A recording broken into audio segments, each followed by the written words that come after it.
प्रिय विद्यार्थी मित्रांनो, मी दीपाली कुलकर्णी देशमुख माझ्या विंग्स ऑफ फिजिक्स या चॅनलमध्ये आपलं सगळ्यांचं मनपूर्वक स्वागत करते। आपला 12वीचा बोर्ड परीक्षेचा 2 तारखेला निकाल लागला। 3 तारखेला नीटची परीक्षा झाली। बऱ्याच जणांचा स्कोअर हा झाला नाही, म्हणजे ते क्वालिफाय झाले नाही, 50% मार्क्स त्यांना मिळाले नाही। तर अशांनी घाबरून जाऊ नका। त्यांनी सीईटीचा फॉर्म तर भरलेला आहे, परीक्षा तर द्यायची आहे, पण आपण क्वालिफाय झालो नाही, तर अशी तुमच्या मनात जर खंत असेल तर तुम्हाला इम्प्रूव्हमेंटची जी काही एक्झाम आहे ती देता येणार आहे। तुमचं वर्ष वाया जाणार नाही, पण ती मात्र सगळ्या विषयांची तुम्हाला द्यावी लागणार आहे। मग तुम्ही क्लास इम्प्रूव्हमेंट टेस्ट म्हणजेच ही परीक्षा किंवा क्लास इम्प्रूव्हमेंट एक्झाम ही तुम्ही देऊ शकता जून जुलै मध्ये। त्याच्यामुळे आता सध्या जेईचे सगळे अटेम्प्ट संपलेले आहेत, नीट झालेली आहे, हातात एक आणि एक परीक्षा राहिलेली आहे आणि ती म्हणजे सीईटीचा सेकंड अटेम्प्ट की जो 12 मे पासून सुरू आहे। आणि म्हणून बरेच जण निराशेच्या गर्तेत गेलेले आहेत। तर असं करू नका, स्वतःला कधीच गिव्ह अप करू नका। अजून हातामध्ये 6 दिवस आहेत आणि ठरवलं तर 6 दिवसात काहीही होऊ शकतं। फक्त गरज आहे फिनिक्स पक्षाप्रमाणे आपल्याला भरारी घेण्याची। जसा तो राखेतून त्याने पुनर्जीवन घेतलं तसं आपल्याला कदाचित 12वीला कमी मार्क्स मिळाले असतील किंवा काहींना चांगलेही मिळाले असतील, तर तुम्हाला अजूनही हातातून वेळ गेलेली नाही। तर रडण्यापेक्षा शेवटपर्यंत लढून तर बघूयात आपण।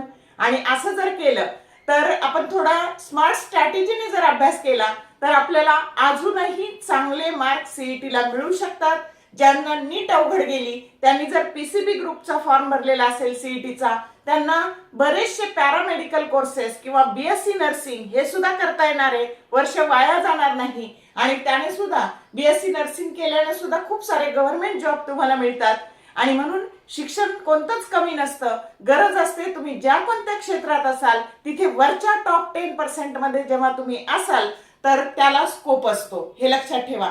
मग आता काय करायचं, 6 दिवसाचं प्लॅनिंग काय करायचं, तर रोज जर 16 तास अभ्यास केला तर बघा 16 गुणिले 6 दिवस म्हणजे 96 तास आपल्याकडे आहेत। बाकी सगळं सांभाळून फक्त अभ्यासाचे तास आपण काउंट केलेले आहेत।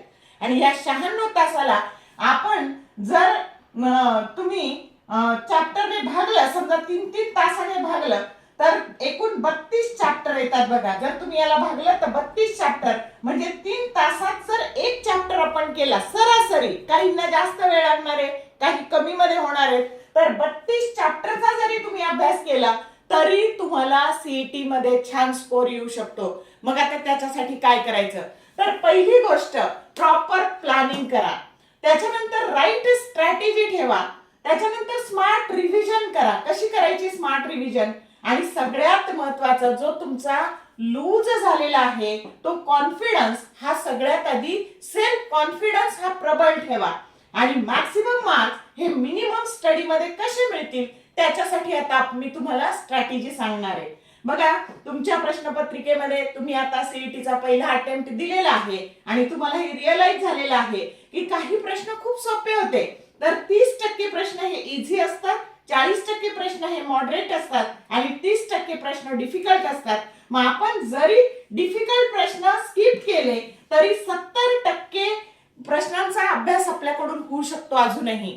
आणि म्हणून तुम्ही एकदा परीक्षा दिलेली आहे, तुम्हाला स्वरूप माहित झालेलं आहे, मग आता स्ट्रेस कशावर द्यायचा हे मी तुम्हाला सांगणार आहे। तर केमिस्ट्री मध्ये तुम्ही पाहिलं, केमिस्ट्रीच्या सगळ्या शिफ्ट बऱ्यापैकी सोप्या आलेल्या होत्या आणि म्हणून पहिला फोकस केमिस्ट्रीवर करा।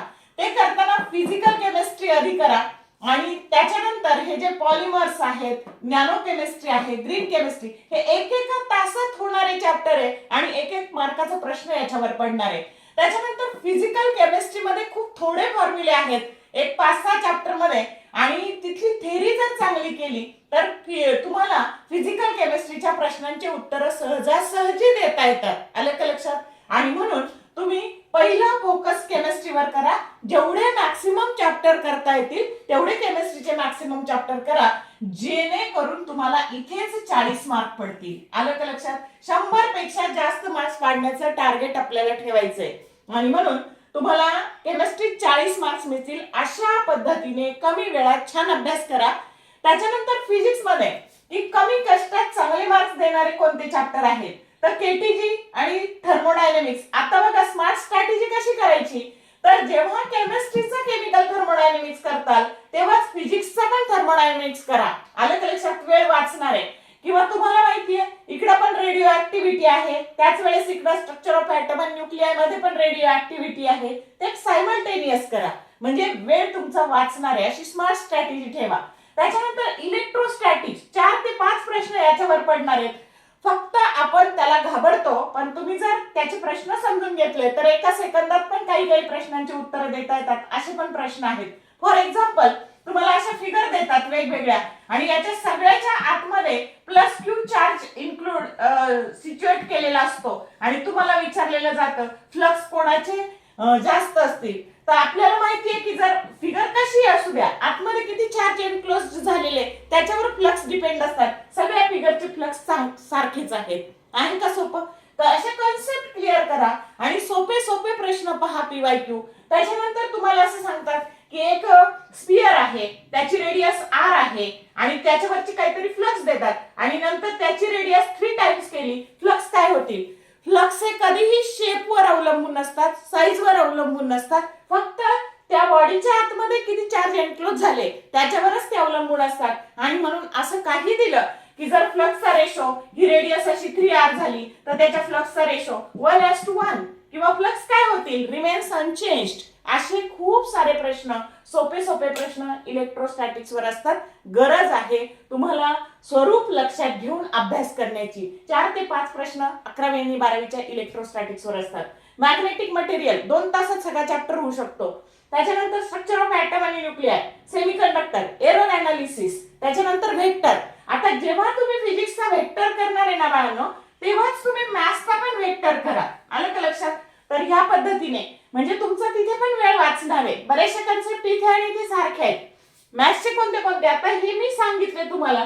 तुम्हाला आणखी तुमचे बाकीचे चॅप्टर जर झाले असतील चांगले तर ते पण तुम्ही एकेका तासात त्याची स्मार्ट रिव्हिजन करू शकता आणि जास्तीत जास्त मार्क्स मिळवू शकता. पण बघा हे 3, हे 3, हे 5, त्याच्यानंतर हा 1, त्याच्यानंतर हे 3, त्याच्यानंतर हे 3, हा 1 आणि हा 1. करा बेरीज किती होते ते. 3 आणि 3 6, 6 आणि 5 11, 12, 12 आणि 3 15 आणि 3 18 आणि 2 20. बघा एवढ्याशा चॅप्टर मध्ये 20 मार्क्स तुम्हाला मिळाले. म्हणजे 40 आणि 20 60 मार्क्स इथे झाले तुमचे. आता तुम्हाला 100 पेक्षा जास्त मार्क्स पाडायचे तर इथे तुम्हाला 40 ते 45 मार्क्स पाडणं गरजेचं आहे. 40 ते 50 मार्क्स. आलं लक्षात? मग आता बघा इथे कोणते कोणते मॅथ्सचे चॅप्टर कराल? व्हेक्टर करा, 5 ते 6 प्रश्न पडतात. त्याच्यानंतर 3D जॉमेट्री करा, 4 ते 5 प्रश्न. डिफरन्शिएशन 3 प्रश्न पडतात. Application of derivative 4. त्याच्यानंतर इंडेफिनिट इंटिग्रेशन 3 ते 4 प्रश्न. प्रोबॅबिलिटी 3 ते 4 प्रश्न. असे एवढे तुम्ही केले, आलं का लक्षात, तरी तुम्हाला ट्रिग्नोमेट्री तरी तुम्हाला भरपूर मार्क्स इथं पडू शकतात. म्हणून हाय वेटेज वाले चॅप्टर निवडा आणि पूर्ण. आता काय करायचं? फॉर्म्युला शीट करायचं. काय करायचं? फिजिक्सचं फॉर्म्युला शीट, मॅथ्सचं फॉर्म्युला शीट. त्याच्यानंतर सगळ्या टाईपचा एक एकच प्रश्न करायचा. आता बघा खूप सारे प्रश्न फिजिक्स मध्ये असे असतात की ज्याच्यामध्ये इनव्हर्स प्रपोर्शन असतं. मग इनव्हर्स प्रपोर्शन आता कुठे कुठे तर तुम्हाला माहितीये मेकॅनिकल प्रॉपर्टीज ऑफ फ्लुइड मध्ये हाईट आणि रेडियस एकमेकाच्या इनव्हर्स प्रपोर्शन मध्ये बदलतात की नाही.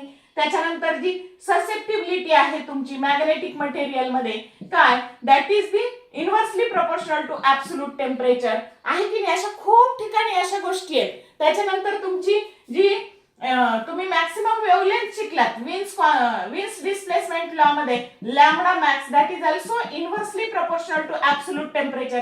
याच्यासाठी एकच फॉर्म्युला तयार करायचा. काय करायचं? जर तुम्हाला H2 विचारली ना तर H2/H1 that is equal to उलट करायचं, R1/R2 झालं. जे विचारलं ते टाकायचं आणि सोडवायचं. किती सोपं आहे.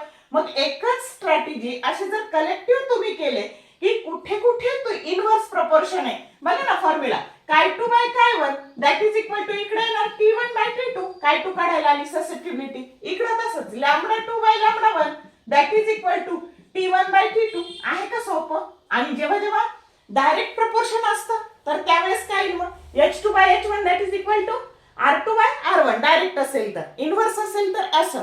तर या पद्धतीने आहेत की नाही अशा याच्यावरचे पण खूप सारे प्रॉब्लेम आलेले, असं स्मार्ट स्ट्रॅटेजीने अभ्यास करा. आणि तुमच्यासाठी मी एक काम खूप सोपं करून ठेवलेलं आहे की माझा जो चॅनल आहे विंग्स ऑफ फिजिक्स, त्याच्यावर मी सीईटीचे जे PYQ आहे त्याचे चॅप्टर वाईज शॉर्ट व्हिडिओ केलेले आहेत. म्हणजे तुम्ही जर 30 मिनिटं पाहिलं तर 30 प्रश्न तुमचे PYQ होणार आहेत. आणि बघा खूप सारे 2025चे PYQ रिपीट झाले किंवा जे खूप वेळा विचारलेले आहेत ते प्रश्न रिपीट झालेत आणि त्यामुळे त्याच्यावर भर द्या. आलं का लक्षात? आता ही शेवटची एक्झाम आहे, शेवटचे 6 दिवस राहिलेले आहेत आणि ज्यांची शिफ्ट थोडी लेट येणार आहे त्यांच्यासाठी बोनस टाइम असणार आहे. दिवसातले हे मी मिनिमम सांगितले 16 तास, याच्यापेक्षा तुम्ही जास्तीत जास्त आणखी कितीही तास अभ्यास करू शकता. कारण आता हे शेवटचे दिवस आहेत अभ्यास करण्याचे, ही शेवटची संधी आहे. संधी एकदाच दार ठोठावत असते, परत परत संधी येत नसते. तर ह्या संधीचा फायदा घ्या, पूर्ण कॉन्सन्ट्रेशनने झोकून देऊन अभ्यास करा. Now your do and die situation is here. करा नाहीतर मरा. आणि बघा आता जर हातातून वेळ निघून गेली तर पश्चातापाशिवाय हातात काही राहणार नाही. आणि म्हणून ऑनेस्टली टाइमपास बंद करा. सोशल मीडिया वापरत असाल तर तो फक्त चांगल्या कामाला वापरा आणि सक्सेस मिळवा. बघा मी माझ्या पद्धतीने तुम्हाला या राहिलेल्या 6 दिवसात मास्टर स्ट्रोक स्ट्रॅटेजी किंवा स्मार्ट स्ट्रॅटेजी सांगितली आहे सेकंड अटेम्प्ट साठी. आवडला असेल व्हिडिओ तर लाईक करा, मित्रमैत्रिणींसोबत शेअर करा, कमेंट टाकायला कंजूसी करू नका. All the best for your study and thank you for watching this video.